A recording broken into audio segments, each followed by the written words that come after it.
Good morning, नमस्कार, जय हिंद, राम राम सभी प्यारे बच्चों को। कैसे हैं आप सभी? उम्मीद करता हूं अच्छे होंगे, स्वस्थ होंगे, बेहतर होंगे। मैं आप सभी का एजुकेटर संदीप सेवात स्वागत करता हूं आप सभी प्यारे बच्चों का आज के अपने इस हरियाणा जी के लाइव सेशन में, जहां हम डिस्कस कर रहे हैं हरियाणा की ज्योग्राफी। और ज्योग्राफी में हमारा जो लास्ट टॉपिक है फॉरेस्ट डिपार्टमेंट, उसको हम पढ़ रहे हैं। आज अपना ज्योग्राफी का सिलेबस मेरे बच्चों कंप्लीट हो जाएगा और जितने भी टॉपिक मैंने कवर करवाए हैं, इसके बाद आप लोगों को कोई बुक पढ़ने की नीड बिल्कुल भी नहीं होगी, क्योंकि सारे के सारे टॉपिक बिना स्किप किए हुए अच्छी एक्सप्लेनेशन के साथ मैंने आप लोगों को कवर करवाए हैं। तो जितने भी आपके टॉपिक ज्योग्राफी के अंदर पूछे जाएंगे, उनसे जो क्वेश्चन पूछे जाएंगे, तो आप निश्चिंत होकर तैयारी कर सकते हैं, निश्चिंत होकर आप इस कंटेंट को प्रेफरेंस दे सकते हैं। आपको कोई और बुक पढ़ने की नीड बिल्कुल नहीं पड़ेगी। यदि आप अच्छे से मेरे साथ day by day class attend करके उसकी एक दो बार रिवीजन कर रहे होंगे, तो ज्योग्राफी का कोई भी क्वेश्चन आपका बाहर नहीं जाएगा। और पहले के जो बच्चे हैं उनको भी पता है ऑलरेडी, एक सही ट्रैक के ऊपर हम तैयारी करते हैं, कोई भी चीज हम स्किप नहीं करते हैं, क्योंकि एग्जाम में नहीं पता होता कि कौन सी लाइन से, किस लैंग्वेज से पेपर में एग्जामिनर क्वेश्चन पूछ ले। तो जितना सिलेबस में मेंशन होता है सारी बातें हमें कवर करनी चाहिए। इसी को तैयारी बोलते हैं, प्रिपरेशन बोलते हैं। राम राम भाई, नमस्कार, जय हिंद। जितने भी बच्चे जुड़ते जा रहे हैं, सुमित चाहर, प्रीत राय, सीमा, राजविंदर कौर, पिंकी बिश्नोई, रीत, उदम सिंह, मैना कुमारी। सर एमसीक्यू भी प्रोवाइड करवा दीजिए। बिल्कुल उधम सिंह, कोशिश करूंगा मेरे भाई एमसीक्यू भी प्रोवाइड करवाने की आप लोगों को, कि ज्योग्राफी के एमसीक्यू प्रैक्टिस के लिए। ठीक है, करें फिर स्टार्ट क्लास को।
बहुत बढ़िया भाई, बहुत बढ़िया। कंप्यूटर का ऑलरेडी बैच आपका चला हुआ है। जो बच्चे कंप्यूटर के लिए पूछ रहे हैं, ग्रुप डी के लिए जो बच्चा पूछ रहा है, ग्रुप डी के लिए भी ऑलरेडी बैच चला हुआ है। ठीक है, और जिन बच्चों ने पहले कोई भी बैच एग्जामिनेशन एप्लीकेशन के ऊपर एनरोल कर रखा है, वो कंप्लीट बैच लेना चाहता है, तो उसकी पहले वाली फीस जो है, वो जो बैच फीस होगी कंप्लीट की, उसमें से डिडक्ट हो जाएगी।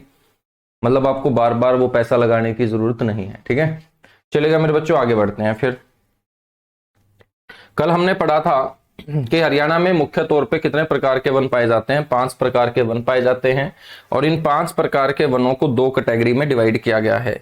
एक ऐसी कैटेगरी है जहां पर वर्षा कम होगी हरियाणा के अंदर, उन क्षेत्रों में आपको उपोष्ण कटिबंधीय शुष्क पतझड़ वन देखने को मिलेंगे, जिसमें किक्कर, सफेदा, नीम, बबूल, कैर, झाड़ियां और बहुत सारे पेड़ पौधे शामिल हैं। और एक ऐसा क्षेत्र जहां पर हरियाणा में वर्षा ज्यादा होती है, जो शिवालिक क्षेत्र है आपका, हरियाणा का उत्तर पूर्वीय क्षेत्र है, अंबाला, यमुनानगर, पंचकुला जो जिला है, जिसमें अंबाला में सबसे ज्यादा वर्षा आज के समय दर्ज की जाती है। तो उन क्षेत्रों के अंदर आपको उपोष्ण कटिबंधीय सदाबहार वन देखने को मिलेंगे। सदाबहार वन वो वन होते हैं जो अपनी पत्तियां एक साथ नहीं गिराते हैं। मेरे बच्चों, हमने फिर कुछ क्वेश्चंस वहां से कवर किए थे कि हरियाणा में सबसे ज्यादा चीड़ और देवदार के पेड़ कहां पाए जाते हैं? मोरनी क्षेत्र पंचकुला में। सबसे ज्यादा जो साड़ है, सिंदूर है, नमक है, कचनार के जो पेड़ हैं वो कहां पाए जाते हैं? कलेसर जंगल, यमुनानगर में। खैर नाम का एक पेड़ हमने पढ़ा था, जिससे क्या तैयार किया जाता है बच्चों? कत्था तैयार किया जाता है। ये भी पेपर में पूछा गया था। इसके अलावा आपसे कोई पूछ ले कि हरियाणा में सबसे ज्यादा जो वन क्षेत्र है वो कौन से जिले में है, तो आप बोलेंगे कि पंचकुला ऐसा जिला है जहां सबसे ज्यादा पेड़ पौधे आप लोगों को देखने को मिलेंगे, सबसे ज्यादा वन क्षेत्र वाला जिला है। बच्चों, सबसे ज्यादा कौन सा जिला है जहां पेड़ पौधे हैं, ये तो सभी को पता है। उसके बाद आपको पता होना चाहिए दूसरा सबसे ज्यादा वन क्षेत्र वाले जिले का। दूसरा सबसे ज्यादा वन क्षेत्र वाला जिला है आपका यमुनानगर। ठीक है, तो पंचकुला के साथ लगता अंबाड़ा और अंबाड़ा से अलग कौन हुआ है? यमुनानगर। पंचकुला और यमुनानगर की सीमा आपस में नहीं लगती है। पंचकुला की सीमा मेरे बच्चों अंबाड़ा के साथ लगती है और अंबाड़ा से अलग हुआ है आपका कौन?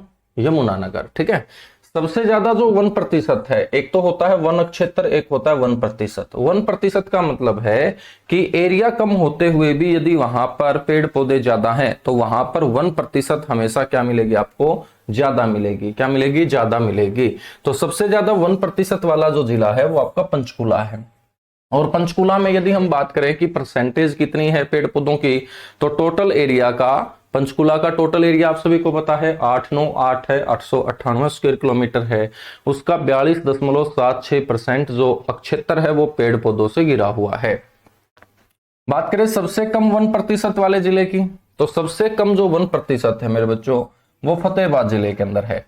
सबसे कम 1% वाला जिला फतेहाबाद। और फतेहाबाद के अंदर यदि हम परसेंटेज की बात करें तो आपको ध्यान रखना है 0.71%।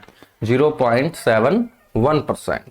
यदि हम बात करें सबसे कम वन क्षेत्र वाले जिले की, तो मेरे बच्चों सबसे कम जो वन क्षेत्र है वो है कौन से जिले का? पलवल जिले का। सबसे कम वन क्षेत्र वाला जो जिला है आज वो कौन सा है? पलवल है। ठीक है,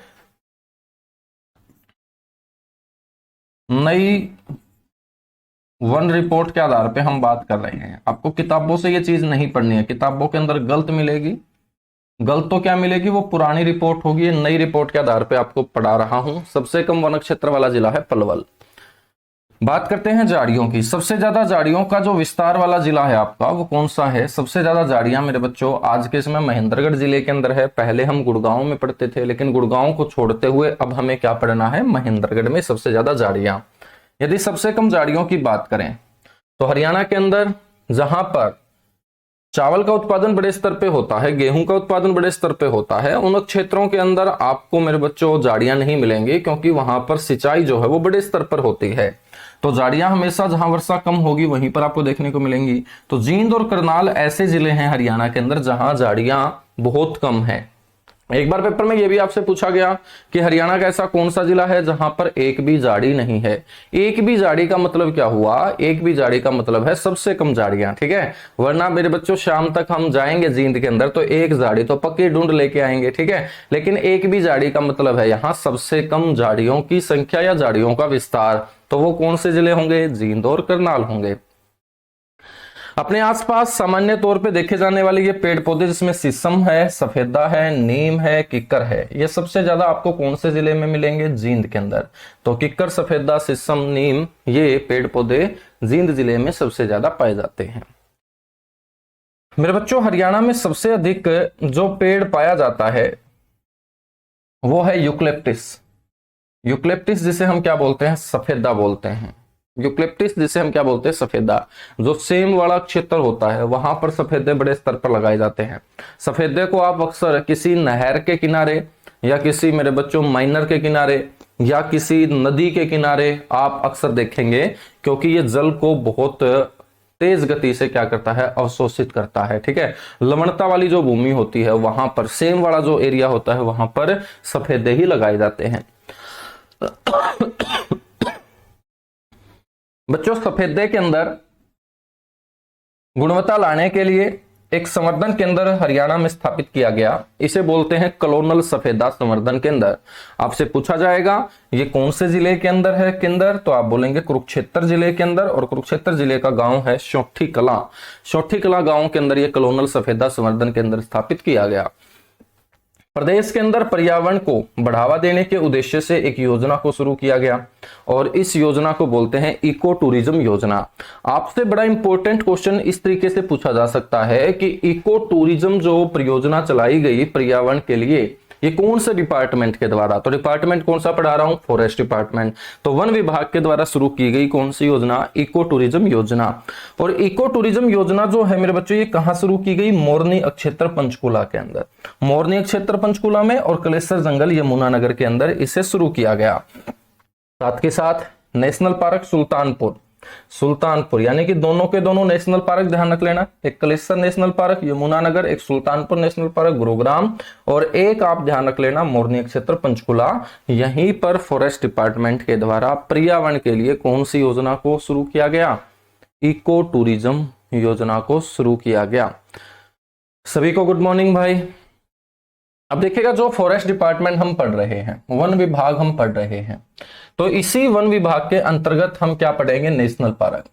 आप पढ़ते होंगे हरियाणा के अंदर नेशनल पार्कों की संख्या 2 है, एक कलेसर आप पढ़ते हो, एक सुल्तानपुर। लेकिन एग्जामिनर आपसे पूछ ले कि हरियाणा के अंदर जो ये 2 नेशनल पार्क हैं, ये कौन से डिपार्टमेंट के अंतर्गत आते हैं? तो नेशनल पार्क किसी अन्य डिपार्टमेंट में नहीं बल्कि फॉरेस्ट डिपार्टमेंट में ही पढ़े जाते हैं, वन विभाग ही इनकी देखरेख करता है। दूसरे नंबर पे है वाइल्ड लाइफ सेंचुरी, वन्य जीव अभ्यारण्य। वन्य जीव अभ्यारण्य मेरे बच्चों में आपको कितने पढ़ाऊंगा? 8 पढ़ाऊंगा, लेकिन वर्तमान में इनकी संख्या कितनी हो चुकी है? 7 हो चुकी है।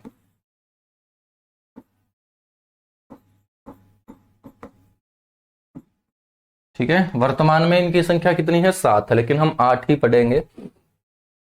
तीसरा जो होगा वो होगा संरक्षित वन्यजीव क्षेत्र। संरक्षित वन्यजीव क्षेत्र ये कितने हैं बच्चों? ये 2 हैं सर। उसके बाद चौथी जो कैटेगरी है वो है सामुदायिक आरक्षित क्षेत्र, इंग्लिश में इसे बोलेंगे community reserve area. Community reserve जो एरिया है ये हरियाणा के अंदर कितने हैं? 2 हैं। हिरण पार्क पढ़ेंगे, हरियाणा के अंदर कितने हैं? 2 हैं। चिड़ियाघर पढ़ेंगे, हरियाणा के अंदर कितने हैं? 3 हैं। हर्बल पार्क पढ़ेंगे, हरियाणा के अंदर कितने हैं? 59 हैं, 59। और उसके बाद मैं आपको पढ़ाऊंगा ब्रीडिंग सेंटर यानी कि प्रजनन के अंदर, प्रजनन के अंदर। ठीक है, तो एक बार फटाफट मेरे को बताइएगा, आगे हम बढ़े। जिन बच्चों को नोट करना है फटाफट नोट कीजिएगा। तो क्वेश्चन जो है उसकी लैंग्वेज जब बदल दी जाती है तो क्वेश्चन का लेवल अपने आप बढ़ जाता है। क्वेश्चन के लेवल के बढ़ने का मतलब है क्वेश्चन की लैंग्वेज का चेंज हो जाना। और क्वेश्चन की लैंग्वेज, अब आप सभी को पता है कि हिरण पार्क हरियाणा में 2 हैं, लेकिन मैं आपसे पूछ लूं कि वन विभाग के अनुसार हरियाणा में हिरण पार्क कितने हैं, तो वहां 2 आंसर नहीं आएगा, वहां एक ही आंसर आएगा।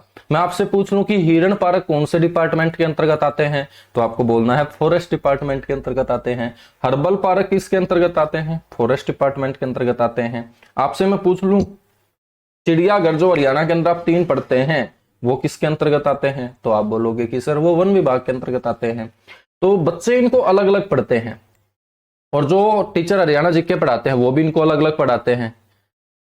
पढ़ने का सही तरीका होना चाहिए मेरे बच्चों, यानी कि डिपार्टमेंट आपको पढ़ने चाहिए, उस डिपार्टमेंट की क्या जिम्मेदारी है, उस डिपार्टमेंट को स्थापित करने के पीछे विजन क्या है, डिपार्टमेंट के अंतर्गत कौन कौन सी चीजें आती हैं। ठीक है, डिपार्टमेंट की क्या पावर है, डिपार्टमेंट के क्या कार्य हैं। तो जब आप एक डिपार्टमेंट अच्छे से पढ़ लोगे तो वहां से पूछा जाने वाला क्वेश्चन आपका किसी भी सूरत में गलत नहीं होगा। और यदि आप अलग अलग पढ़ोगे, चिड़ियाघर अलग पढ़ लिए, वन्य जीव अभ्यारण्य अलग पढ़ लिए, इसे रटना बोलते हैं, यानी कि आपको यही नहीं पता है कि ये कौन से डिपार्टमेंट के अंतर्गत काम करते हैं। तो जिस चीज में आपको जड़ का ना पता हो, बिना जड़ का पता कि आप पढ़ते जा रहे हो, तो उसे रट्टाफिकेशन बोलते हैं।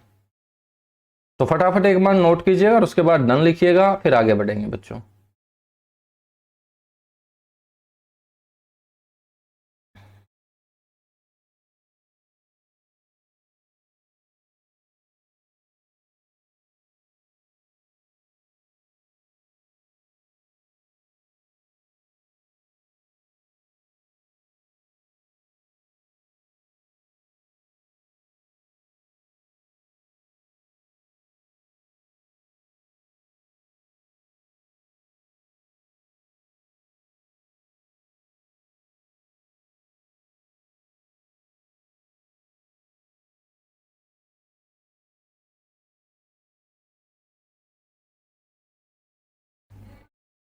लव यू भाई सभी को, लव यू सभी को, नमस्कार सभी को, जय हिंद।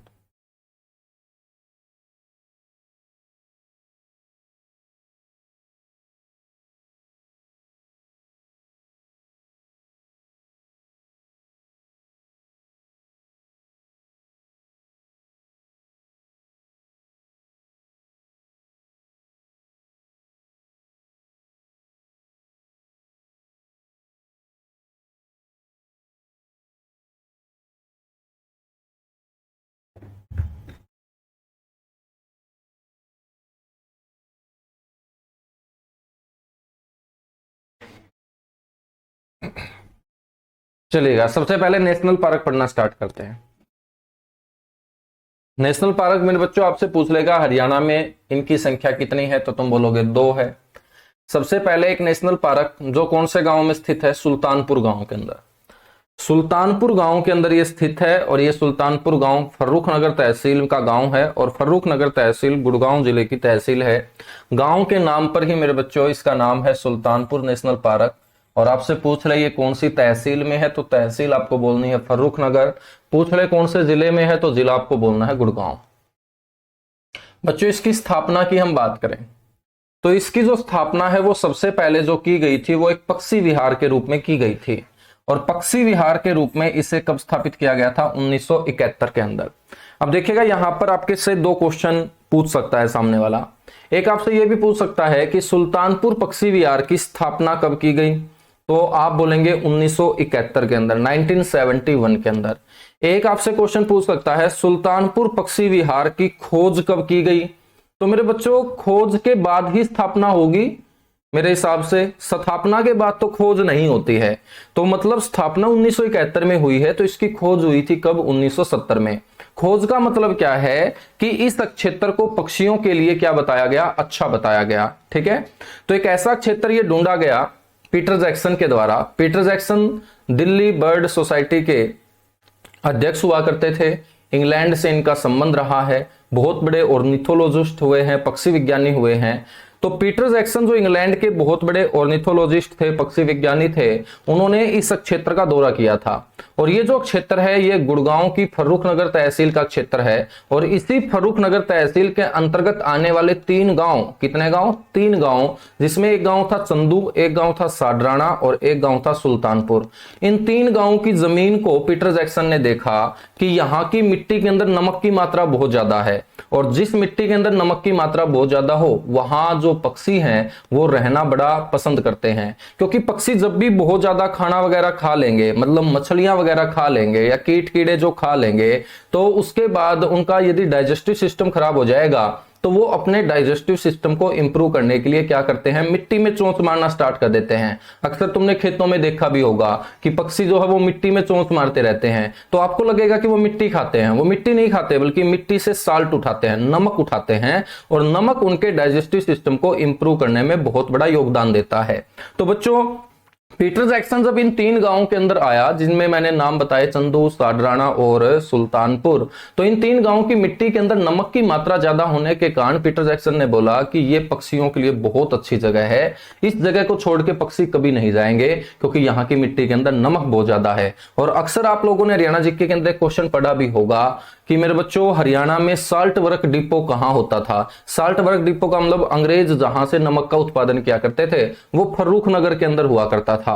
फर्रुखनगर हो या गुड़गांव वाला इलाका, मेवात जो आज नया जिला बन चुका है बच्चों, ये गुड़गांव के अंतर्गत ही पहले आता था। और मेवात का नाम जो नू पड़ा है वो नू नमक के कारण ही पड़ा है। नमक को हम नून बोलते हैं और नून को मुस्लिम लोग नोन बोलते हैं और नोन से ही क्या बना है, नू बना है। ठीक है, तो ये सारा का सारा इलाका नमक की मिट्टी वाला क्षेत्र माना गया। और साल्ट ज्यादा होने के कारण पीटर जैक्सन ने इस क्षेत्र की खोज कर ली पक्षियों के लिए।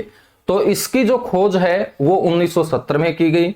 जब ये बात उस समय की प्रधानमंत्री इंदिरा गांधी को पीटर जैक्सन ने बताई तो इंदिरा गांधी ने भी पक्षियों को बचाने की दिशा में कदम उठाते हुए पीटर जैक्सन का साथ दिया। और उन्होंने बोला कि आप यहां पर क्या कर सकते हो, एक बर्ड सेंचुरी स्थापित कर सकते हो, पक्षी विहार स्थापित कर सकते हो। और तत्कालीन प्रधानमंत्री इंदिरा गांधी के द्वारा अनुमति दिए जाने के बाद 1971 के अंदर बच्चों इस गांव के अंदर एक पक्षी विहार की स्थापना की गई थी। तो स्थापना जो है वो 1971 में, खोज जो है वो आप क्या बोलेंगे 1970 में, क्योंकि स्थापना से पहले क्या होगी, खोज होगी। और इसकी खोज किसने की थी, पीटर जैक्सन ने की थी। जिसने खोज की है वो इसके वास्तविक संस्थापक माने जाते हैं। ये आपसे पेपर में क्वेश्चन पूछे गए हैं कि सुल्तानपुर पक्षी विहार के वास्तविक संस्थापक कौन, पीटर जैक्सन, जो इंग्लैंड के रहने वाले थे, दिल्ली बर्ड सोसाइटी के ये अध्यक्ष हुआ करते थे। बच्चों पीटर जैक्सन का साथ देने का काम जो किया वो एक और ऑर्निथोलॉजिस्ट जो इंग्लैंड का ही था, पीटर स्काउट ने किया। और एक अपने भारत का व्यक्ति जो पक्षियों के लिए हमेशा आगे खड़ा रहता था, सलीम अली, जिसे क्या कहा जाता है, भारत का बर्डमैन कहा जाता है। पीटर जैक्सन के द्वारा ये जगह ढूंढ लिए जाने के बाद पीटर स्काउट और सलीम अली ने भी मेरे बच्चों इस पक्षी विहार को स्थापित करने में अपना सहयोग देने का काम किया था। अब ये दो थे इंग्लैंड के, एक है अपना भारत का। तो आगे चल के लोगों ने पता है इस पक्षी विहार को सलीम अली के नाम से ही पुकारना स्टार्ट कर दिया। तो आपसे डायरेक्ट क्वेश्चन इस लैंग्वेज से पूछ लिया जाए कि सलीम अली पक्षी विहार कहां स्थित है हरियाणा में, तो आप बोलेंगे गुड़गांव के अंदर है, फर्रुखनगर तहसील के अंदर है, सुल्तानपुर गांव के अंदर है। बिल्कुल बिल्कुल अंजू, ईवीएस की क्लास लगेगी गुड़िया, और आज 2 क्लास में ईवीएस की लूंगा, ठीक है। कल क्लास नहीं ले पाया था। और कल क्लास क्यों नहीं ले पाया था, क्योंकि जो बुक वाला काम है तो सुबह से लेकर शाम तक उस बुक वाले काम में ही लगा हुआ था, टाइपिंग वाले के पास गया हुआ था, ठीक है।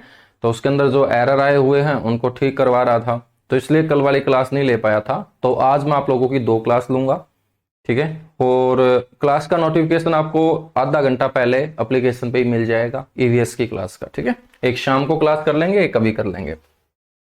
अब देखिएगा बच्चों, ये जो पक्षी विहार है इसको 1972 में क्या घोषित कर दिया गया, जलीय जीव हेतु आरक्षित घोषित कर दिया गया। जल में रहने वाले जीवों को भी यहां जगह दे दी जाती है, कब, 1972 के अंदर। बच्चों यहां पर पहले एक झील हुआ करती थी, उस झील को सुल्तानपुर झील हम बोलते हैं, अक्सर हम पढ़ते होंगे सुल्तानपुर झील, है ना। तो पहले ये झील हुआ करती थी और झील के पास का क्षेत्र पक्षी विहार बना दिया, तो लोगों ने इसे पता है क्या बोलना स्टार्ट कर दिया, इसे लेक बर्ड सेंचुरी बोलना स्टार्ट कर दिया। पक्षी इस जमीन को छोड़ के कभी जाते ही नहीं है, तो पक्षियों के लिए ये क्या काम करता है, स्वर्ग जैसा काम करता है, तो इसे पक्षियों का स्वर्ग स्थान भी बोल दिया जाता है।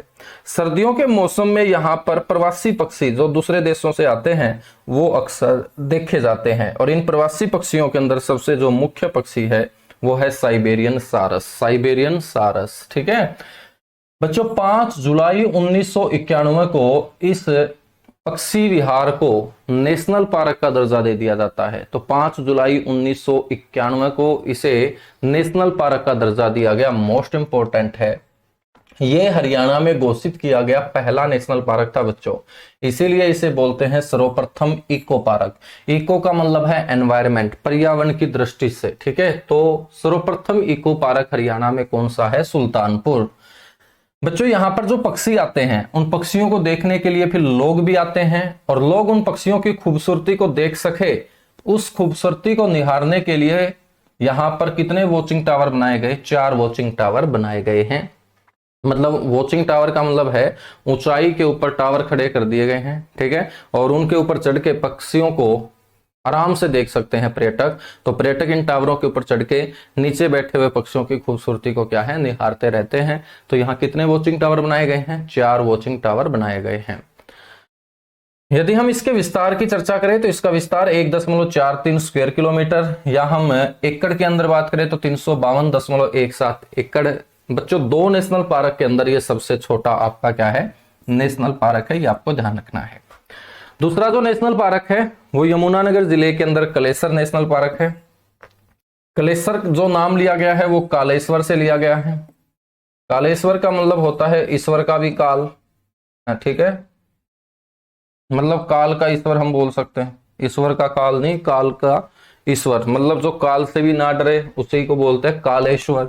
और कालेश्वर जो काल से भी नहीं डरता वो कौन है, हमारे भोलेनाथ हैं, भगवान शिव हैं। तो भगवान शिव का प्राचीन मंदिर इन जंगलों के बीचों बीच होने के कारण इन जंगलों का नाम ही क्या रख दिया गया, कालेश्वर से कलेश्वर रख दिया गया। तो कलेश्वर नाम इसका किस लिए पड़ा है, कालेश्वर मंदिर के कारण पड़ा है, जो इस जंगल के बीचों बीच प्राचीन मान्यता वाला मंदिर बना हुआ है। कलेश्वर नेशनल पार्क को नेशनल पार्क का दर्जा 8 दिसंबर 2003 को दिया गया था। ये 5 जुलाई 1991, ये 8 दिसंबर 2003, याद रखना है। बच्चों इसका जो विस्तार है वो लगभग 11,570 एकड़ भूमि पर है। ये मात्र 352 एकड़ भूमि पर, ये 11,570 एकड़ भूमि पर। तो बड़ा कौन सा होगा इन दोनों में से, बड़ा होगा कलेश्वर, बड़ा होगा कलेश्वर। बच्चों इस कलेश्वर नेशनल पार्क के अंदर कौन से पेड़ सबसे ज्यादा पाए जाते हैं, साल के पेड़ सबसे ज्यादा सर पाए जाते हैं। फटाफट कीजिएगा नोट, और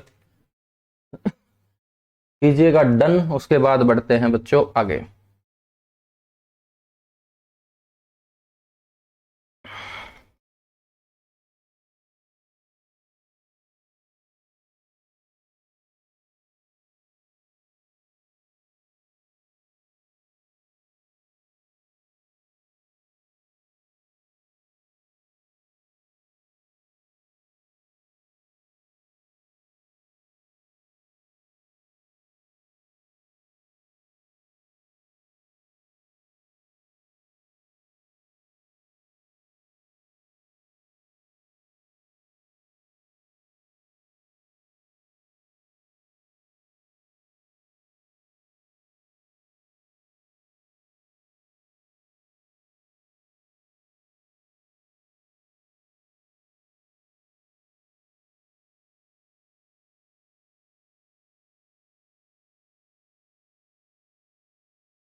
चलेगा बच्चों, आगे बढ़ेंगे फिर।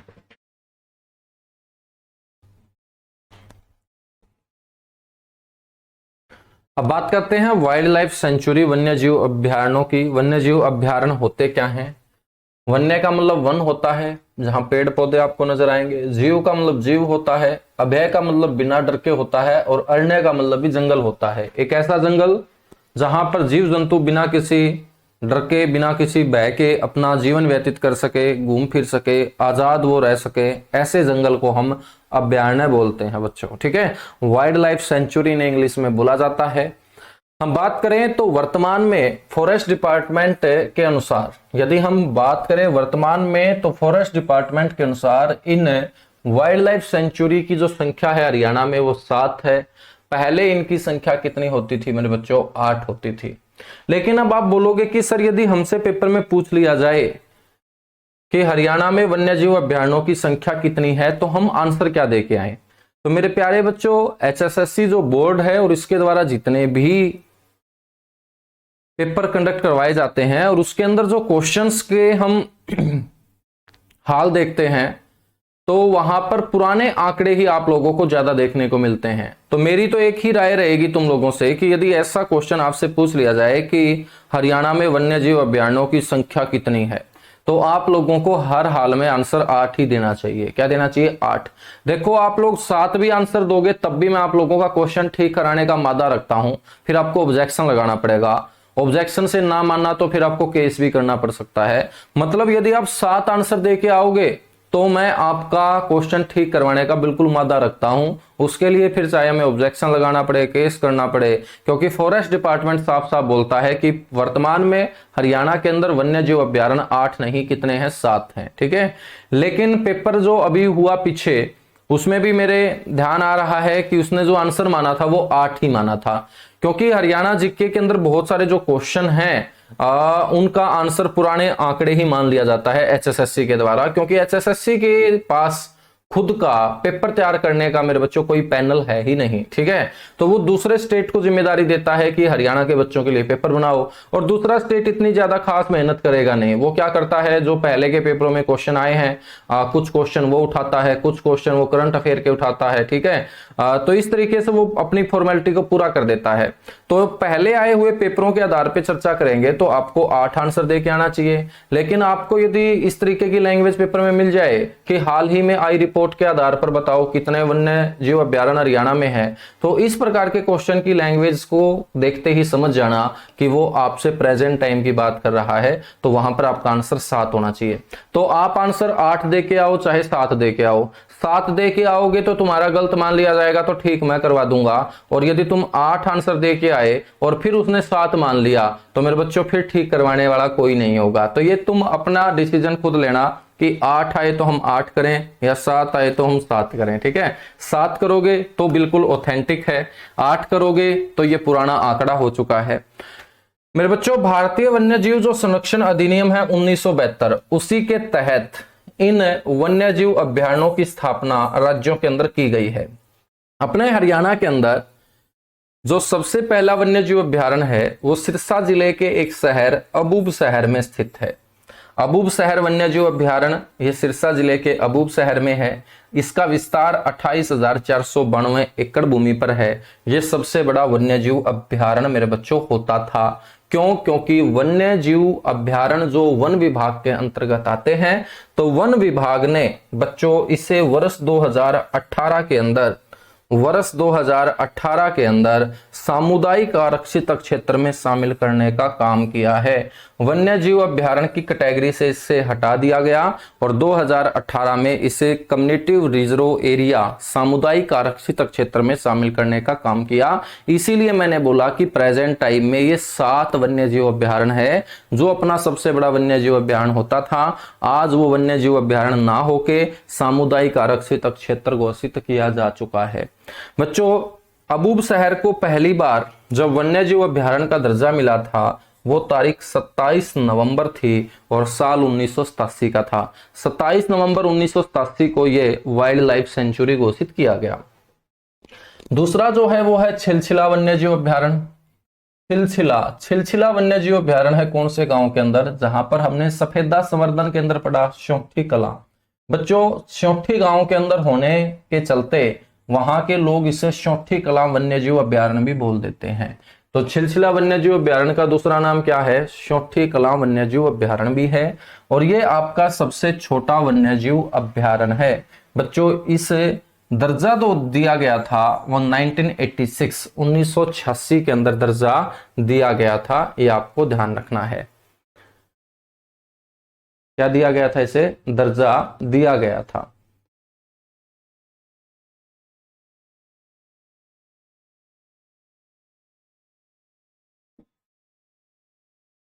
नाहड़ वन्यजीव अभ्यारण्य। नाहड़ वन्यजीव अभ्यारण्य मेरे प्यारे बच्चों, नाहड़ वन्यजीव जो अभ्यारण्य है ये कोसली रेवाड़ी के अंदर है। नाहड़ वन्यजीव जो अभ्यारण्य है ये कहां है? ये कोसली रेवाड़ी के अंदर है, ये आपको ध्यान रखना है। बच्चों, वन्यजीव का जो दर्जा है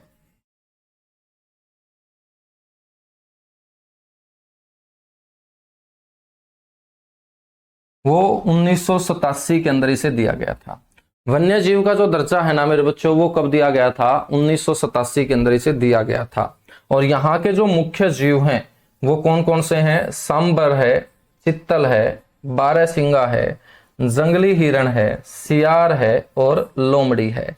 तो यहाँ के जो मुख्य जीव हैं वो सांबर, चित्तल, बारहसिंगा, जंगली हिरण, सियार और क्या है? लोमड़ी है। नेक्स्ट हम बात करेंगे वो है खापड़वास वन्यजीव अभ्यारण्य। खापड़वास वन्यजीव अभ्यारण्य ये कहां पर है मेरे बच्चों? झज्जर के अंदर है, ठीक है। नाहड़ कहां है? कोसली के अंदर, जो रेवाड़ी का हिस्सा है जहां से सबसे ज्यादा युवा भारतीय सेना में बच्चों काम करते हैं, वो इलाका हरियाणा के रेवाड़ी का कोसली ही है। कोसली में ही आपका ये नाहड़ वन्यजीव अभ्यारण्य है। नाहड़ गांव का नाम है, ये ध्यान रख लेना, ठीक है। ये नाहर नहीं है, कई से राजा नाहर सिंह समझ लेते हैं, ये नाहर नहीं है, ये नाहड़ है। नेक्स्ट है खापड़वास वन्यजीव अभ्यारण्य। इसे वन्य जीव का दर्जा दिया गया था 1991 के अंदर। नेक्स्ट है मेरे बच्चों झज्जर जिले के अंदर एक और वन्य जीव अभ्यारण्य। झज्जर और पंचकुला यही दो ऐसे जिले हैं जहां दो दो वन्य जीव अभ्यारण्य हैं। तो झज्जर के अंदर एक खापड़वास पड़ चुके हैं, एक बिंडावास है। बिंडावास झज्जर के अंदर है। 1986 के अंदर बिंडावास को वन्य जीव अभ्यारण्य का दर्जा दिया गया था।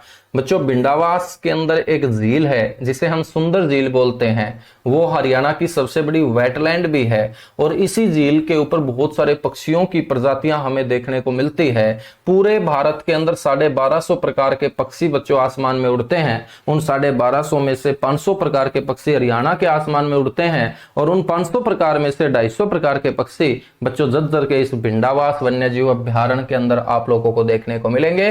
तो 250 प्रकार की पक्षियों की प्रजाति के लिए फेमस है और यहां पर पक्षियों की बहुत ज्यादा प्रजातियां हैं। तो केंद्र सरकार ने जून 2009 को बच्चों इसे पक्षी विहार का दर्जा दे दिया था। जून 2009 को इसे पक्षी विहार का दर्जा दे दिया था मेरे बच्चों, ये आपको ध्यान रखना है, ठीक है। नेक्स्ट है बीर शिकारगढ़।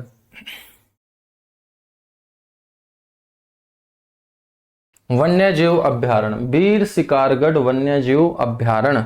बीर शिकारगढ़ वन्य जीव अभ्यारण्य कहाँ है? पंचकुला के अंदर स्थित है बच्चों। पंचकुला के अंदर यह स्थित है और इसे वन्य जीव का जो दर्जा दिया गया था वो 1987 के अंदर दिया गया था। पंचकुला के अंदर एक और वन्य जीव अभ्यारण्य खोल ही रैतान। खोल ही रैतान, तो खोल ही रैतान कहाँ है? पंचकुला के अंदर ही है और इसको वन्य जीव का जो दर्जा दिया गया वो 2004 के अंदर दिया गया। मतलब सबसे बाद में जो वन्य जीव अभ्यारण्य का दर्जा जिसे मिला वो खोल ही रैतान वन्य जीव अभ्यारण्य ही है 2004 के अंदर, ठीक है। नेक्स्ट है मेरे बच्चों कलेसर वन्य जीव अभ्यारण्य, ठीक है। 8वां वन्य जीव अभ्यारण्य पढ़ रहे हैं। अबूब शहर को जब हटा दिया गया तो अबूब शहर के हटाने के बाद कलेसर वन्य जीव अभ्यारण्य प्रेजेंट टाइम में सबसे बड़ा वन्य जीव अभ्यारण्य बन चुका है बच्चों। प्रेजेंट टाइम में यदि हम 7 की बात करें तो 7 में सबसे बड़ा कलेसर ही आपको पढ़ना है और यदि हम 8 की बात करते हैं, अबूब शहर को भी शामिल कर लें, तो बच्चों फिर ये अबूब शहर के बाद दूसरा सबसे बड़ा वन्य जीव अभ्यारण्य हरियाणा के अंदर है। यमुनानगर जिले के अंदर ये स्थित है। कलेसर को हमने नेशनल पार्क के रूप में भी पढ़ा, तो कलेसर को हम वन्य जीव अभ्यारण्य के रूप में भी पढ़ रहे हैं। तो ये एक ऐसा वन्य जीव अभ्यारण्य होगा जिसे नेशनल पार्क का भी दर्जा मिला हुआ है बच्चों। यहाँ पर कौन कौन से जीव जंतु आपको मिलेंगे? यहाँ पर लाल जंगली मुर्गा, लाल जंगली मुर्गा प्रजनन केंद्र तो पंचकुला में है, लेकिन लाल जंगली मुर्गा पाया कहाँ जाता है? कलेसर वन्य जीव अभ्यारण्य के अंदर। और यहाँ पर भौंकने वाला हिरण, भौंकने वाले हिरण को हम इंग्लिश में बोल सकते हैं बार्किंग डियर। क्या बोल सकते हैं? बार्किंग डियर बोल सकते हैं, भौंकने वाला हिरण, ठीक है। यहाँ के मुख्य जीव हैं बच्चों। कलेसर वन्य जीव अभ्यारण्य 2 बार इसे दर्जा दिया गया। पहले तो इसकी जमीन को 1996 में दर्जा दिया गया और इसके बाद एक छोटी सी और जमीन इसके अंदर शामिल की गई और उस जमीन को वर्ष 2000 के अंदर वन्य जीव अभ्यारण्य का दर्जा दे दिया गया था। तो ये हमने 8 वन्य जीव अभ्यारण्य पढ़े, जिसमें से अबूब शहर को 2018 में सामुदायिक आरक्षित क्षेत्र घोषित कर दिया गया। इसके बाद हम पढ़ेंगे संरक्षित वन्यजीव क्षेत्र। संरक्षित वन्यजीव क्षेत्र जो हैं हरियाणा के अंदर मेरे प्यारे बच्चों, इनकी संख्या कितनी है? 2 है, ठीक है। हरियाणा में इनकी संख्या कितनी है? 2 है। इसमें एक है बीरबारा संरक्षित वन्यजीव क्षेत्र, ये आपका जींद के अंदर है और वन विभाग के अनुसार इसकी स्थापना 2007 में की गई थी। दूसरा है सरस्वती संरक्षित वन्यजीव क्षेत्र। सरस्वती संरक्षित वन्यजीव क्षेत्र का दूसरा नाम है शोनसर जंगल। शोनसर गांव है पेहवा तहसील का और पेहवा तहसील है कुरुक्षेत्र की। तो बच्चों ये शोनसर गांव तक फैला हुआ है और शोनसर गांव तक फैला होने के कारण इस गांव के नाम पर बच्चों इसे शोनसर जंगल भी बोल देते हैं। अब शोनसर जंगल है कुरुक्षेत्र के अंदर। सरस्वती संरक्षित वन्यजीव क्षेत्र कुरुक्षेत्र के साथ साथ मैंने क्या बोला? कैथल भी बोला। तो ये कैथल के अंदर भी फैला हुआ है और ये कुरुक्षेत्र के अंदर भी, दोनों जिलों के बॉर्डर के ऊपर आने वाले एरिया में बच्चों ये फैला हुआ है। लेकिन आपसे पूछ ले कि मेरे भाई सबसे ज्यादा इसका विस्तार कौन से जिले में है, तो सबसे ज्यादा आपको बोलना है कैथल के अंदर। यदि आपसे पूछ ले कि सरस्वती संरक्षित वन्यजीव क्षेत्र कौन से जिले में है, ऑप्शन में कैथल भी दे दे, ऑप्शन में कुरुक्षेत्र भी दे दे, तो ऐसी सिचुएशन में हम फंस जाएंगे। तो ऐसी सिचुएशन से निकलना ही मेरे प्यारे बच्चों आपके एक्सपीरियंस को बताएगा। तो प्रेफरेंस किसे मिलेगी? जहां पर इसका विस्तार ज्यादा होगा। विस्तार कहां ज्यादा है? कैथल के अंदर। तो सबसे पहले प्रेफरेंस किसको दोगे? तुम कैथल को दोगे। ठीक है बच्चों, सबसे नया क्वेश्चन और बड़ा इंपॉर्टेंट क्वेश्चन कि अब की बार जो वन महोत्सव हरियाणा के अंदर मनाया गया 2022 के अंदर, बच्चों वो इसी जंगल के अंदर मनाया गया था। मनोहर लाल खट्टर आए थे। मनोहर लाल खट्टर ने यहां से वन महोत्सव की शुरुआत की थी। वन महोत्सव का मतलब है कि पेड़ पौधे लगाना। हर क्षेत्र के अंदर हरियाणा के पेड़ पौधे लगाए जाने स्टार्ट हुए और वन महोत्सव 2022 में सबसे पहला पेड़ पौधा शोनसर नामक जंगल के अंदर ही बच्चों लगाया गया था। और ये शोनसर गांव है पेहवा तहसील का। पेहवा तहसील है कुरुक्षेत्र जिले की। अब बात करते हैं सामुदायिक आरक्षित क्षेत्र की। सामुदायिक आरक्षित क्षेत्र हरियाणा में इनकी संख्या भी कितनी है? 2 है। कौन से डिपार्टमेंट के अंतर्गत ये आते हैं? फॉरेस्ट डिपार्टमेंट के अंतर्गत ये आते हैं। बच्चों हम बात करें तो ये जो नई श्रेणी बनाई है फॉरेस्ट डिपार्टमेंट ने सामुदायिक आरक्षित क्षेत्र, ये कौन से साल बनाई? 2017 के अंदर। और 2017 में जब ये कैटेगरी बनाई तो बच्चों पहला सामुदायिक आरक्षित क्षेत्र कुरुक्षेत्र में बनाया गया। और कौन सा क्षेत्र? ब्रह्म सरोवर। ब्रह्म सरोवर जो कुरुक्षेत्र के अंदर है, इसको सामुदायिक आरक्षित क्षेत्र घोषित किया गया और इसको बोलते हैं गोल्डन जुबली ब्रह्म सरोवर सामुदायिक आरक्षित क्षेत्र। इसको कब घोषित किया गया था? 2017 में। ये पहला सामुदायिक आरक्षित क्षेत्र है। और इसके बाद सिरसा जिले के अबूब शहर के अंदर जो वन्य जीव अभ्यारण्य था बच्चों, उसका वन्य जीव अभ्यारण्य का दर्जा समाप्त करते हुए उसे सामुदायिक आरक्षित क्षेत्र में शामिल कर दिया गया। कब? 2018 के अंदर। और अबूब शहर और इस गोल्डन जुबली ब्रह्म सरोवर में सबसे बड़ा सामुदायिक आरक्षित क्षेत्र कौन सा होगा? अबूब शहर होगा, क्योंकि इसका विस्तार हम पहले ही पढ़ चुके हैं। 28,492 एकड़ भूमि के ऊपर ये अबूब शहर फैला हुआ है। ठीक है, अब बात करते हैं चिड़ियाघर की। अब मेरे को ये नहीं पता कि इसे चिड़ियाघर क्यों बोलते हैं। ठीक है, चिड़िया तो इसके अंदर हमें नजर आती नहीं है। इसमें तो शेर, भालू, तेंदुए ये नजर आते हैं, फिर भी इसे चिड़ियाघर पता नहीं क्यों बोला जाता है। बच्चों चिड़ियाघर की संख्या हरियाणा में 3 है।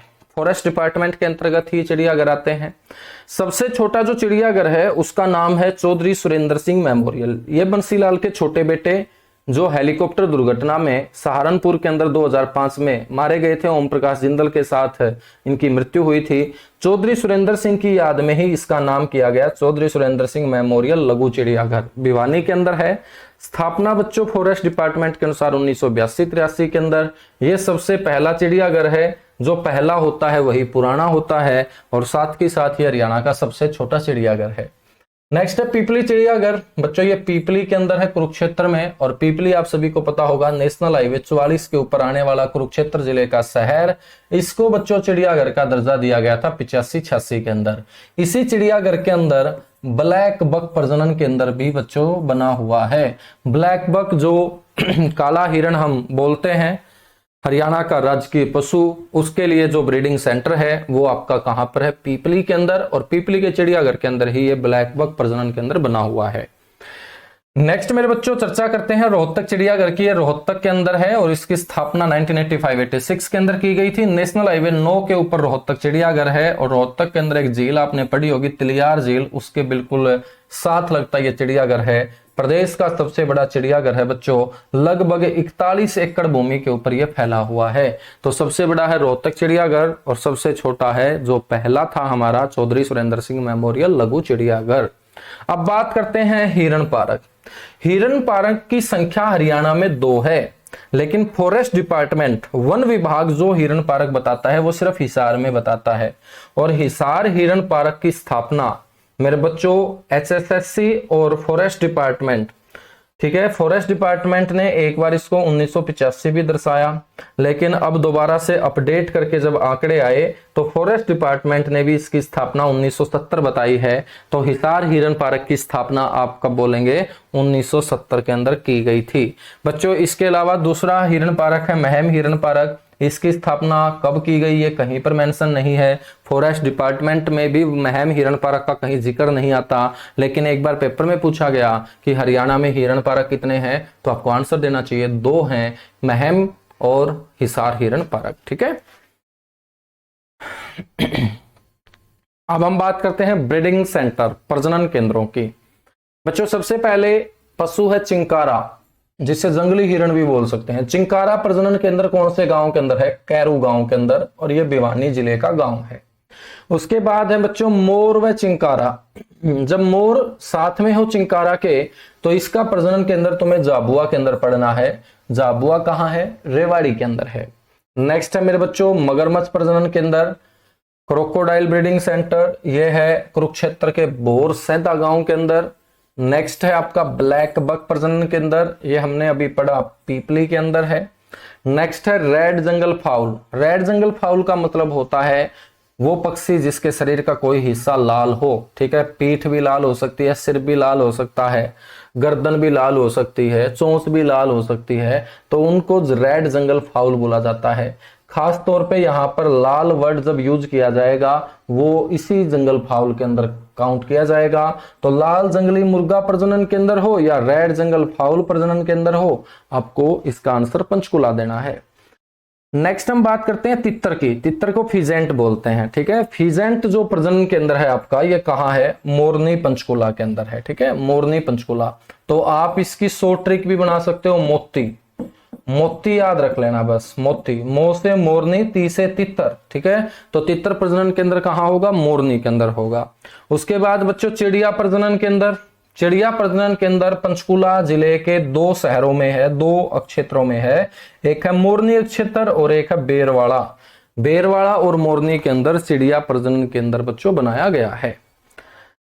नेक्स्ट है हाथी पुनर्वास एवं संरक्षण केंद्र। हाथी पुनर्वास एवं संरक्षण केंद्र बनसंतौर के अंदर है, जो राजा शांतनु की राजधानी हुआ करता था। यमुनानगर का बनसंतौर इलाका, यहाँ पर हाथियों की सुरक्षा के लिए मेरे बच्चों एक सेंटर स्थापित किया गया है, और यही वो सेंटर है जहां हरियाणा में सबसे ज्यादा हाथी हमें देखने को मिलते हैं। अगला है गिद्ध। गिद्ध पर्यावरण का मित्र होता है, दोस्त होता है, क्योंकि मरे हुए मवेशियों को यह खाता है। तो गिद्ध प्रजनन व संरक्षण केंद्र कहाँ है आपका? पिंजौर पंचकुला के अंदर है। गिद्ध प्रजनन एवं संरक्षण केंद्र कहाँ है? पिंजौर पंचकुला के अंदर है। मेरे बच्चों हम बात करें तो इसकी जो स्थापना है ना, वो 2001 के अंदर की गई थी, और इसकी स्थापना में 3 संस्थाओं ने क्या दिया था? योगदान दिया था। ये 3 संस्थाएं कौन सी हैं? एक है बीएनएच। बीएनएच का मतलब होता है बॉम्बे नेचुरल हिस्ट्री, ठीक है, बॉम्बे नेचुरल हिस्ट्री। दूसरी संस्था है जेडएसएल। जेडएसएल का मतलब है जूलॉजिकल सोसाइटी ऑफ लंदन। तीसरी जो संस्था है वो है RSPB, royal society of protection for bird. Royal society of protection for bird. तो इन 3 संस्थाओं के सहयोग से 2001 के अंदर ये वल्चर बच्चों ब्रीडिंग सेंटर, इसको वल्चर भी बोल देते हैं, कई बार डायरेक्ट आपसे बोल देगा ऐसा ही शब्द देके कि वल्चर प्रजनन केंद्र कहाँ है।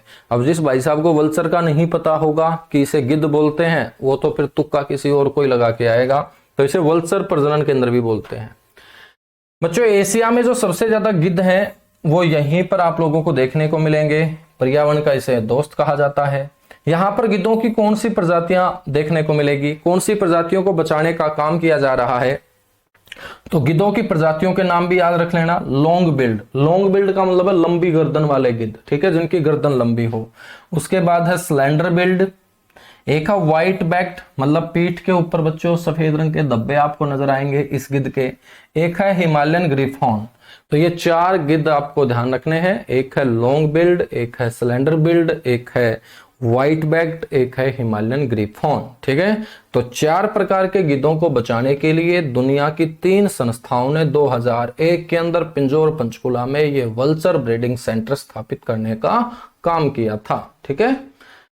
चलिएगा आगे बढ़ेंगे। अब हम बात करते हैं औषधीय पारक, हर्बल पारक हम पढ़ेंगे। मेरे प्यारे बच्चों हर्बल पारक वर्तमान में 59 है फॉरेस्ट डिपार्टमेंट के अनुसार। 59 के 59 हर्बल पारक आप लोगों को नहीं पढ़ने हैं। आप लोगों को जो पढ़ने हैं वो 20 से 22 हर्बल पारक पढ़ने हैं। एक बार फटाफट नोट कर लीजिएगा, उसके बाद हम आगे बढ़ेंगे।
चलेगा।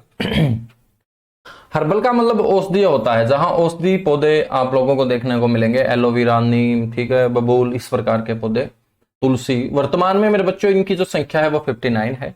इनको स्थापित करने के पीछे जो विभाग का उद्देश्य है वो अनुसंधान, रिसर्च करना, अध्ययन, स्टडी करना, ठीक है। और मेरे प्यारे बच्चों, औषधि से जुड़े हुए जो और आपके तथ्य होंगे उनकी गहनता से जांच भी करना, उनके ऊपर स्टडी करना, इसीलिए इन पार्कों की स्थापना की गई है।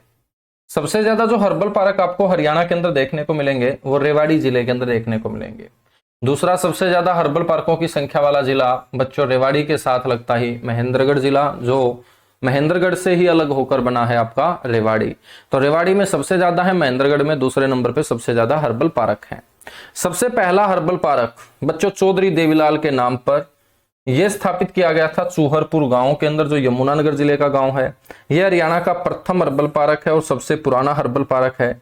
इसका उद्घाटन बच्चों एपीजे अब्दुल कलाम, जो हमारे उस समय राष्ट्रपति थे, उन्होंने रुद्राक्ष का पौधा लगाया था। यहाँ रुद्राक्ष का भी एक पौधा होता है, ठीक है, एक औषधीय पौधा होता है। तो रुद्राक्ष का जब पौधा लगाया गया तो इसके बाद इस पार्क के अंदर रुद्राक्ष के ही पौधे ज्यादा लगाए गए और इसी कारण इसका नाम क्या पड़ जाता है, रुद्राक्ष वाटिका।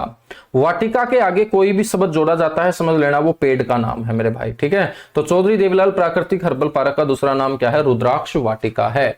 नेक्स्ट है आदि बद्री। आदि बद्री कहां है, यमुनानगर के अंदर है। नेक्स्ट है टिक्करताल। टिक्करताल झील आपने पंचकुला के अंदर पढ़ी होगी मोरनी में, तो यहां मोरनी पंचकुला के अंदर टिक्करताल हर्बल पार्क है। नेक्स्ट है थापली। थापली जो हर्बल नेचर पार्क है आपका, ये कहां है, पंचकुला के अंदर है। नेक्स्ट है कपूर वाटिका। कपूर का भी पौधा होता है, तो कपूर वाटिका आपकी कहां है बच्चों, पंचकुला में। ये वाटिका जहां पर भी शब्द आ जाए ना, इसको अच्छे से पढ़ लेना। नेक्स्ट है वक्फ बोर्ड हर्बल पार्क। ये जो वक्फ बोर्ड है ये अंबाला जिले का बोर्ड है, तो अंबाला कैंट के अंदर वक्फ बोर्ड हर्बल पार्क है। नेक्स्ट है मेरे बच्चों शंकर वाटिका। शंकर वाटिका कहां है, अंबाला के अंदर है। हरड़ का पौधा होता है, तो हरड़ वाटिका कहां है, अंबाला के अंदर है। नेक्स्ट है कैंट हर्बल पार्क, ये अंबाला कैंट में है। अर्जुन का भी पौधा होता है भाई, अर्जुन का वृक्ष होता है। अर्जुन वाटिका कहां है, कुरुक्षेत्र के अंदर। ये तो आसानी से याद रख लोगे। अर्जुन की धरती कौन है, कुरुक्षेत्र है भाई, ठीक है। गुहला, गुहला जगह का नाम है और गुहला है कैथल के अंदर, ठीक है। उसके बाद है जामुन वाटिका। जामुन का भी पेड़ होता है, कैथल के अंदर ही जामुन वाटिका है आपकी। नेक्स्ट है इंद्री। इंद्री कहां पड़ता है, करनाल के अंदर पड़ता है सर। करनाल की तहसील भी है, करनाल का विधानसभा क्षेत्र भी है इंद्री। उसके बाद है नेक्स्ट अशोक वाटिका, करनाल के अंदर है। बिलवा वाटिका पानीपत के अंदर है। नीम वाटिका रोहतक में है मेरे बच्चों। चंदन वाटिका भी पेपर में पूछी गई थी, जींद के अंदर है। नेक्स्ट है रतनजोत वाटिका, फरीदाबाद के अंदर है। सत्तावर वाटिका भी पेपर में पूछी जा चुकी है, हिसार के अंदर है। उत्तर जीवा वाटिका जो है ये 3-4 बार पढ़ने पड़ेंगे तब जाके ये वाटिका दिमाग में टिकेंगी। पुत्र जीवा वाटिका कहाँ है, झज्जर के अंदर। लोहारी रागो हर्बल पार्क पेपर में पूछा जा चुका है, ये बाद में स्थापित किया गया हर्बल पार्क है। पहले 57 होते थे, तो लोहारी रागो ऐड किया गया हिसार के अंदर। मित्रसेन आर्य कैप्टन अभिमन्यु के पिता हैं, मित्रसेन आर्य, इनके नाम पर हर्बल पार्क खांडा गांव के अंदर है, जो हिसार डिस्ट्रिक्ट का गांव है। नेक्स्ट है आंवला वाटिका, ये सोहना के अंदर है मेरे बच्चों। आंवले का उत्पादन सिरसा में ज्यादा होता है, आंवला वाटिका सोहना के अंदर है। भिंडावास तुम बता ही दोगे, जज्जर के भिंडावास में है। गूगल वाटिका, गूगल वाटिका ये महेंद्रगढ़ के अंदर है, ठीक है। नेक्स्ट है खानपुर कला। खानपुर कला आप लोग पढ़ते होंगे ना, भगत फूल सिंह महिला विश्वविद्यालय, वो खानपुर कला है, ये सोनीपत के अंदर। अमलतास वाटिका ये मुरथल के अंदर है, अमलतास वाटिका। बहेड़ा वाटिका सिरसा के फुला के अंदर है। सिरसा के फुला के अंदर कौन सी वाटिका है, बहेड़ा वाटिका है बच्चों। नेक्स्ट है Chaudhary Surendra Singh memorial herbal park. हमने चौधरी सुरेंद्र सिंह मेमोरियल चिड़ियाघर पढ़ा भिवानी के अंदर, लेकिन हर्बल पार्क जो पढ़ रहे हैं वो गिल्ला खेड़ा गांव फतेहाबाद डिस्ट्रिक्ट का गांव है। सिरसा रोड के ऊपर जब आप जाओगे फतेहाबाद से तो निकलते ही गिल्ला खेड़ा गांव आता है। गिल्ला खेड़ा गांव फतेहाबाद डिस्ट्रिक्ट का गांव है बच्चों। ये जो Chaudhary Surendra Singh memorial herbal park Gilla Khera के अंदर है, यहाँ पर मुलहट्ठी के पौधे ज्यादा लगाए गए हैं, इसीलिए इसे मुलहट्ठी वाटिका बोला जाता है। मुलहट्ठी वाटिका इसे कहा जाता है। नेक्स्ट हम बात करेंगे च्यवन ऋषि हर्बल पार्क। तो च्यवन ऋषि ने डोसी की पहाड़ी के ऊपर बैठ के तपस्या की थी, तो महेंद्रगढ़ का ही हिस्सा है डोसी की पहाड़ी। कोका व कनिन्ना हर्बल पार्क, कनिन्ना भी है बच्चों महेंद्रगढ़ के अंदर। नेक्स्ट है फैजलपुर हर्बल पार्क, फैजलपुर हर्बल पार्क कहाँ है? महेंद्रगढ़ के अंदर। नेक्स्ट है महात्मा गांधी हर्बल पार्क, ये कहाँ है बच्चों? रेवाड़ी के अंदर। जितने भी गांधी होंगे, इंदिरा गांधी हो, राजीव गांधी हो, ठीक है, राहुल गांधी नहीं है बस, बाकी राहुल गांधी को छोड़ के जितने भी गांधी आ जाएं, चाहे इंदिरा हो, चाहे राजीव हो, चाहे महात्मा गांधी हो, ये हर्बल पार्क आपको रेवाड़ी के अंदर ही मिलेंगे। जितने भी क्रांतिकारी हों, जैसे शहीद भगत सिंह, ठीक है बच्चों, ये भी रेवाड़ी के अंदर है। वल्लभ भाई पटेल रेवाड़ी के अंदर है। बाबा बंदेव हर्बल पार्क रेवाड़ी के अंदर है। चौधरी छोटूराम हर्बल पार्क रेवाड़ी के अंदर है। सुभाष चंद्र बोस हर्बल पार्क रेवाड़ी के अंदर है। एलोवेरा वाटिका कहाँ है? मेवात के अंदर है। एलोवेरा वाटिका कहाँ है? मेवात के अंदर है। और चौधरी सुरेंद्र सिंह के याद में एक हर्बल पार्क मेरे बच्चों कैरू के अंदर भी बनाया गया और तोसाम के अंदर भी बनाया गया। तो Chaudhary Surendra Singh memorial herbal park 3 आपको नजर आएंगे, एक गिल्ला खेड़ा गांव फतेहाबाद के अंदर, एक कैरू गांव भिवानी के अंदर, एक तोसाम भिवानी के अंदर, ठीक है, जहां से किरण चौधरी सुरेंद्र सिंह की ही पत्नी है, विधायक है प्रेजेंट के अंदर जो विधानसभा चल रही है 14वीं विधानसभा। तो मेरे प्यारे बच्चों, ये थे हमारे हर्बल पार्क। और इसी के साथ ज्योग्राफी ऑफ हरियाणा होती है कंप्लीट।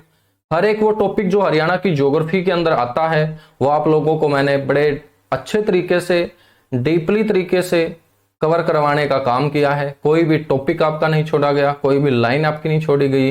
तो जितना कवर करवाया है, इसको पढ़ने के बाद यदि पहले के पेपरों में आए हुए क्वेश्चंस को आप कवर कर लेते हैं तो निश्चिंत हो जाइएगा, क्योंकि आपका कोई क्वेश्चन गलत होने वाला ज्योग्राफी ऑफ हरियाणा से नहीं होगा, ठीक है। और साथ ही साथ हिस्ट्री ऑफ हरियाणा हम पढ़ रहे हैं। कल से मेरे बच्चों इसी टाइम हम हरियाणा की इकोनॉमी पढ़ना स्टार्ट करेंगे और उसके बाद पॉलिटी की क्लासेस आप लोगों को मैं प्रोवाइड करवाता रहूंगा, ठीक है। तो पॉलिटी की क्लासेस मैं आप लोगों को रिकॉर्डेड फॉर्म में प्रोवाइड करवाता रहूंगा। हरियाणा की इकोनॉमी हम बिल्कुल लाइव आके पढ़ लेंगे।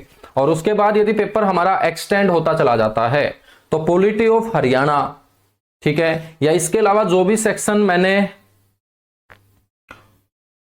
रिकॉर्डेड फॉर्म में डाले होंगे उनको मैं दोबारा लाइव आके आप लोगों को पढ़ाने का काम करूंगा। जिन भी बच्चों ने बाद में बैच लिए हैं उनके लिए मैं खास तौर पे बोल रहा हूं, जिन्होंने पिछले महीने बैच लिया होगा और जो ग्रुप डी की तैयारी कर रहे होंगे, ठीक है। तो ये जो मैं आप लोगों को कंटेंट प्रोवाइड करवा रहा हूं, कुछ रिकॉर्डेड फॉर्म में, कुछ लाइव फॉर्म में, ऐसे ही हमें थोड़ा सा बैलेंस बना के चलना पड़ेगा, क्योंकि हरियाणा जीके बहुत बड़ा सब्जेक्ट है मेरे बच्चों। जो बाकी जगह आपको पढ़ाया जाता है 60-70 घंटे, उससे काम नहीं चलेगा, क्योंकि नंबर ऑफ क्वेश्चन की वेटेज ज्यादा है। जब नंबर ऑफ क्वेश्चन की वेटेज ज्यादा है तो हमें सारा का सारा सिलेबस ही कवर करना चाहिए, क्योंकि मात्र 3-4 मिनट में यदि हमारा 20 से 22 का स्कोर हो जाए तो वैसे ही कॉन्फिडेंस आ जाता है। हरियाणा जीके के अंदर यदि आपके सारे के सारे क्वेश्चन ठीक हो जाते हैं ना, तो इसका मतलब आगे वाले जो सब्जेक्ट है उनके ऊपर तो आप चढ़ के क्या करोगे, काम करोगे, है ना। आगे आने वाले सब्जेक्ट अपने आप आपके लिए इजी बनते चले जाएंगे, क्योंकि कॉन्फिडेंस एक ऐसी चीज होती है, जब कॉन्फिडेंस के अंदर बच्चों तुक्का भी लगाया जाता है ना, तो तुक्का भी सटीक बैठता है, ठीक है। तो हरियाणा जीके के अंदर आप लोगों को इश्यू नहीं आएगा, बिल्कुल डीपली तरीके से, जिस तरीके से हमने पहले के टॉपिक पढ़े हैं ऐसे ही हरियाणा की इकोनॉमी भी हम कल से पढ़ेंगे। और हरियाणा की इकोनॉमी में हम बात करेंगे इकोनॉमिक सर्वे की, कुछ डिपार्टमेंट्स की और उन डिपार्टमेंट से पूछे जाने वाले क्वेश्चंस की। चलेगा, thank you, bye bye, love you आप सभी को। नहीं भाई, एनवायरनमेंट की क्लास इस बैच में नहीं होगी, ठीक है। एनवायरनमेंट, रोड सेफ्टी मैनेजमेंट, उसके लिए अलग से बैच है और उसमें आप जुड़ के तैयारी कर सकते हैं।